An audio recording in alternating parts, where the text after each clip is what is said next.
I think I got some sun today. I was out in the garden doing some painting, um, talking to my dad. So, like, normally on Monday I'll go to yoga, go to work in the morning, and go to hot yoga in the afternoon before my other work.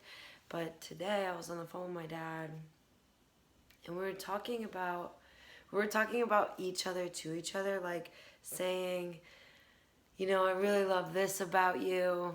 That you have this strong mental attitude, and you always, go at things with it. My dad was saying he has a go attitude, and I was like, I love that about you. And I love that you have the ability to be aware of yourself, to appreciate it, but also to flex your ability to be able to change gears, because he just moved to the Pacific Northwest, which has a total different pace from what we're used to in Boston, how we were raised, and then just with everything, everywhere we lived and everything. But we're talking about how much we admire each other, and I looked at the clock, and it was time for me to, like, I had like 6 minutes to hustle to get out the door to go to yoga, like pack a bag and everything. And I just decided this is more important. Like, this little phone call of me and my dad going back and forth, I don't want to say, I gotta go right now. I want to be here for this, I want to be here for this. And so some days, what I was just thinking, some days I need boxing in the morning and hot yoga in the afternoon, and then some strength training at night. Like, sometimes I need everything, and sometimes I need to talk to my dad on the phone and get some sun. You know, every day is different, and I encourage you to give it space to be different. Give it space. Not always forcing or rushing or doing what you normally do, what is the routine, but just giving it space, saying, hey, like, this actually feels really good. Me on the phone with my dad right now in the sun, it feels really good. So I'm gonna just do this instead. um, so I'm learning a lot this week about listening to myself, and that's what I'm telling my students, to listen to yourself. Your body knows. You have a divine intelligence within. What's best for you, what you should do, what is going to bring you the best outcome. And I don't believe, pause, right? Now I'm segueing into a separate conversation, but I always trail off. I don't believe that there's any limitation. I think that whatever you want to do, you can downright do. It's not gonna, much better, way cooler, hey. The lighting makes a big difference, and it's a lot of fun to play with. But now I forgot what I was saying. But I'm learning a lot. I'm learning a lot this week. I'm learning to follow what I believe, and to listen to myself and my body, and to teach everything I have inside me, to teach it all, to give it all away. It'd be greedy for me to keep it.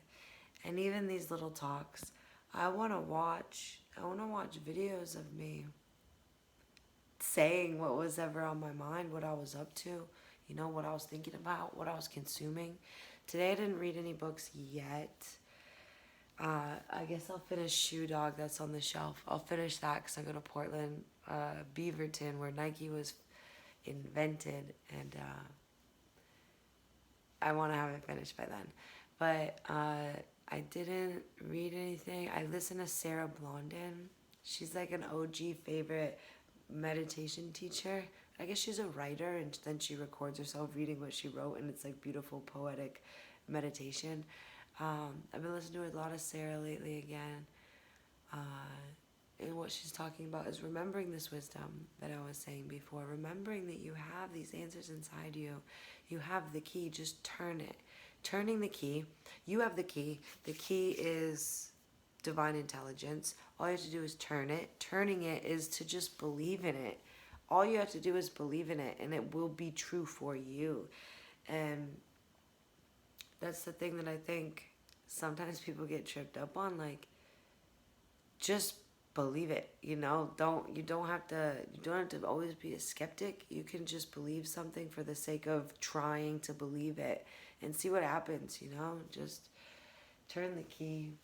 Turn the key. I need waters.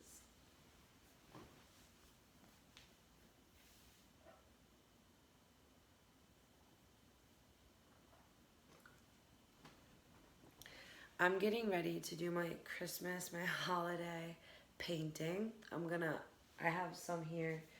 I'm painting with watercolors. I don't know what else gonna go. Merry Christmas and some reindeers and um, just cute little cards for my family members.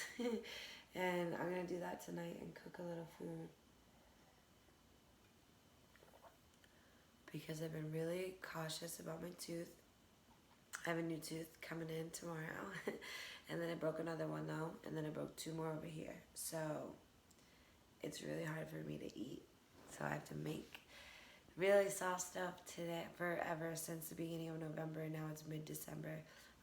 But it's doing me good. It's doing me good. It's teaching me how to cook and take care of myself.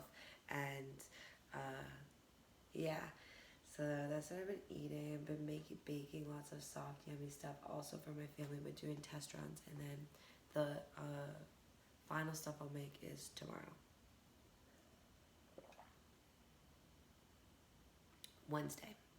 Yeah, so really excited for Christmas in Portland with my dad. So happy we got to have our talk today. And we also talked about, we always are giving each other mad love and appreciation. It's a great person to just call, and it's never phony or fake. Like, it's super authentic. We're just like talking about what we're up to, and then he says something and I say something and I'm like, whoa, that's really cool. Maybe I remember something where I needed to be like that. I wish I could be more like you. And we just have a blast, like, going back and forth. Obviously, he made me, so I'm really like him, but I think it's something really quite special. I wish that for everybody, to have someone in their life, especially someone like that, your father, to really look up to and get along with, like, everything. Like, we never disagree. Like, it's always great. It's always great. Oh, I really love him. And what else are we talking about today?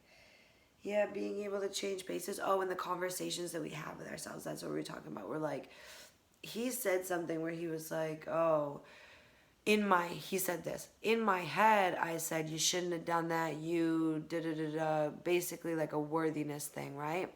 And I said, hey, could you maybe talk to yourself about appreciating that you tried, and knowing that you couldn't possibly be led wrong, and knowing that you'll make up for it in the 4th quarter. You'll get the points back on the scoreboard. It's never a loss. It's never a loss. You'll always win at the end of the day, because you're learning and you're growing and you're taking risks, and that's what's important. That's what's valuable, more valuable than the reward. And so I tell him that, and he's like, yeah. And then the next day, and I did this, and we chat about making things happen in our lives, and then slowing down to receive it, to let the world catch up to your power. Like, just give it space, especially if you're thinking too much about it. Thinking about getting this job. I need this job. I want this job. Are they stupid? Are they calling it? I need this job. Instead, being like, they're totally going to call me, because and being sure, I have so much experience. He has experience. I have experience. I'm sure you have experience in whatever you've done. Even if it's just something, whatever, you can do something and know that it's a sure thing. And so talking about having that mentality versus the what if, worthiness mentality. And these are the things that we discuss in a couple sentences over. I started doing that. I said, hey, I have a story where I was kind of talking like that to myself, and what I did next was, I had to think about it. Like, what am I even saying to myself? Is what I'm even saying bringing me closer to where I need to be? And if it's not, it's wasted energy. So bring it back. Put my energy into the good stuff only.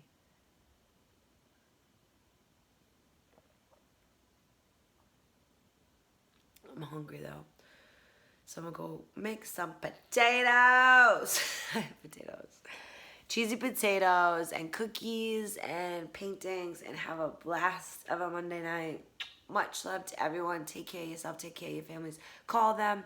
Tell them how much you appreciate them, because I don't even have to tell you why.